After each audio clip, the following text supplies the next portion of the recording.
Alrighty guys, this morning we're jumping in with paste or plum tomatoes from my seed collection so that I can decide on one or two varieties that I want to grow for 2026. So I think we should start with the ones I have not grown yet. And the first one here is Varieties, and it is a new one that I bought 2025. It is a plum tomato. What makes this one really appealing to me right now is that it says semi-determinate, and it's supposed to be very small and compact vines, which, you know, I have limited space here in my suburban backyard, front and backyard and side yard, but I need to maximize my space. And when I see something like this, it really makes me excited to see how much I can grow in limited space. So it says it's an Italian-American heirloom, and it looks to me kind of like Amish paste a little bit, maybe smaller a little, slightly. I'm going to put this one probably on the short list. 75 days to maturity. Never grown it, but very excited to.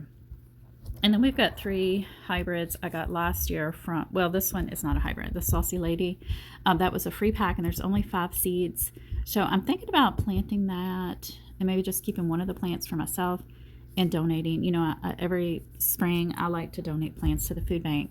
So I may use up this pack just because I don't like having 5 seeds in a pack.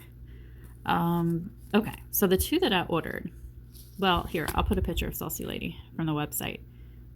It says 3 to 4 ounce. It's a paste, red, 80 days to maturity, and it's a determinate. And that's a common thing you're going to see with most paste type tomatoes, is that they are usually, but not always, like this guy's semi-determinate, a determinate plant. And actually I do have one that is an indeterminate, which I don't see that very often with paste type tomatoes. So let's go back to these guys. And in case you're wondering, it's this one, a polka. It's a Polish heirloom. I grew that last summer. We'll talk about him in a minute because I got a lot to say about him. Well, not a lot, but you know. Okay. So we've got the Plum Regal. The reason these 2 were ordered is, you can see I wrote down the disease resistance on the packs. They both offer a lot of disease resistance, and that is the biggest benefit for me in my southeastern southern garden, is to grow things that are disease resistant, because we got a long, humid summer, hot, and there's so much disease. Anytime I can get an advantage, I think it's worth considering. So definitely, let's see, determinates, and they get about 3 to 5 feet. They're both about 4 to 6 ounce red Roma, and they're both meant, you know, to use however you would use a paste tomato. You can always just eat a paste tomato for the most part. Now there are some that may not taste as yummy. It's like a big old nice fat slicer. But yeah, I put Romas in my salad sometimes, and sometimes I put them on a sandwich. So I'm going to put pictures for the Plum Regal so we can see what that looks like. And then the Mariana. Now this one only has 8 to 10 seeds, and this one has 15 to 20. Maybe the newer the hybrid, like prescription drugs, right? When they have a patent, they can charge more. But maybe the older the hybrid, the more seeds you get. I don't know. I don't know how that works. Maybe you can comment below if you know. So I need to make a decision if I want to try either one of these guys. I do have nematodes now in my one bed that I know of, but I was hoping to grow some indeterminates in that space. So I'm going to put these off to the side because I'm just not sure. Saucy Lady, we're going to put that with the short list as well. Here's a pack I just picked up, I think at Dollar Tree or Walmart. It's supposed to be good for like a real arid climate. It does have some disease resistant hint of smoky spice. It's an 80-day determinate, 6 to 7 ounce.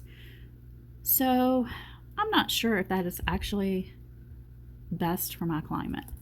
I may just hold on to these and try them again some other day, some other year. Pear-shaped, yeah, 4 ounce meaty fruits. So if you live in a really dry climate, maybe this is one you should think about. I think I'm going to put that off to the side. So now we can talk about the ones I have grown that are paste. And I've talked to you about the Opoka. It's Polish. I did save these seeds last summer, and you can see it says possible cross. That's because 90% of the time I do not isolate my blossoms from my tomatoes, and I just save the seeds as they are and hope that they are true to the parent. And I only save the seeds from open pollinated and or heirloom plants. And this is an heirloom. It's an indeterminate, so that is really rare. And actually the vines on this are very aggressive and long. It's kind of a beastly plant, but I will warn you guys who live in a more hot and humid area, it doesn't like my location. At least it didn't last summer. I'm going to try it again because the taste of this little fruit is just like eating a can of tomato paste. Like, I could see this being a game changer for making pasta sauce, spaghetti sauce. It was so pungent in flavor. It was just incredible. Unfortunately, most of my fruits all summer rotted on the plant before I could pick them, before even sometimes turning fully ripe. It's definitely one I would have to keep an eye on if I grow it again. I do want to grow it again, though, in very, very low seeds. I thought that was incredible, too. You could do a lot with this nice little tomato. So if I could replicate a happy growing environment for this plant, I think it could do okay. I don't think I'm prepared to do that at this point in my suburban garden. So I'm going to put him off to the side as well. And we'll consider him another year. But if you grow this, please let me know how it did for you in your location. Maybe if you don't get as hot for as long, it would do better. It's a Polish heirloom, so I think that's probably a more tempered environment and not as harsh in the summer. And then, of course, Amish paste. That's been one I've grown before a couple times, and it is so delicious, even on a tomato sandwich. I really do love Amish paste. It is a beautiful, nice, chunky fruit, juicy. And now it seems like it does have a fair amount of seeds. Definitely not the low seed count like this Polish heirloom, but this is a keeper for me as of this moment, unless I find something comparable and better. And then Supremo, I gotta look at these for a second, and Italian Roma. I'm gonna pause and go look at my list from last summer because I can't remember which one I grew last summer. Okay, so I consulted my notes and I grew Italian Roma last year.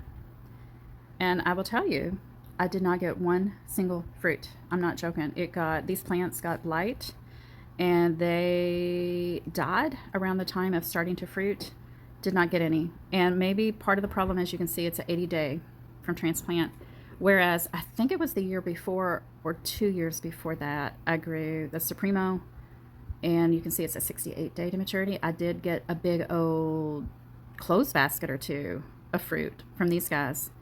So, yeah. And this, well, okay. So this one's a hybrid. Excellent disease resistant. Okay. So, yeah. This is definitely going to get retired. I'm not going to grow this one again. Even though when I was doing my research before I grew it, it had excellent reviews. It sounded wonderful. It's just not going to work for me in Central Virginia, USA. If you've grown it and it's worked for you in a kind of a harsh environment, let me know. But for now, I'm going to retire this one. I'm not going to buy any more seeds. I will consider buying the seeds of Supremo again, for sure. I don't think I have any seeds in this pack. No, I do not. Yeah, I need to save this pack so that I know to order these seeds again. And then the Maritino, this would have been one I grew probably the summer of 2022. Oh, there are seeds in here too. I don't remember having any issues with it. I don't remember particularly loving it. So this is kind of lukewarm for me. This would definitely be on the short list and probably will use the seeds up. But I know I had results with this Roma. I would definitely lean towards this guy if I had to pick between the two. But I'm going to keep the seeds. I'm not going to waste them. And then the cream sausage, I grew this 1 year. And it was absolutely beautiful. It was a beautiful plant. It was beautiful fruit. They clustered together and got big. And it looked good in a salad, but I cannot use this as a paste tomato. It is a determinant. I'm not a fan of light tomatoes, like white or pale yellow. If it's a rich golden yellow, that's okay, or orange. I ate it in salads. I didn't waste them. But when I tried to make sauce, tomato soup with these guys, it thinned out the color so much that I know in my heart that I am a red tomato paste girl. So I'm only going to grow for paste and sauce and salsa, tomato soup, that kind of thing, spaghetti sauce. I'm only going to grow red paste or Roma tomatoes. Now, I think what I'll do with this, because there are a few seeds left in here, it was pretty for a salad. I'm going to move this over to my dwarf and determinate collection. And if I ever want to grow a nice, pretty, light yellow tomato, I'll have these seeds available. But I really don't want to keep them in my Roma collection. Okay, so now we need to make a choice. And I'm thinking about, okay, where am I? We already decided against those guys up there. Where am I? I'm only going to pick one, right? Or two. Well, I am growing these just to get rid of the pack. So we'll grow those. They don't have any disease resistance, though. I kind of really want to grow these because they're so small. I just bought those seeds last year, so let's see. I really kind of want to grow something with disease resistance. Yeah. This is hard.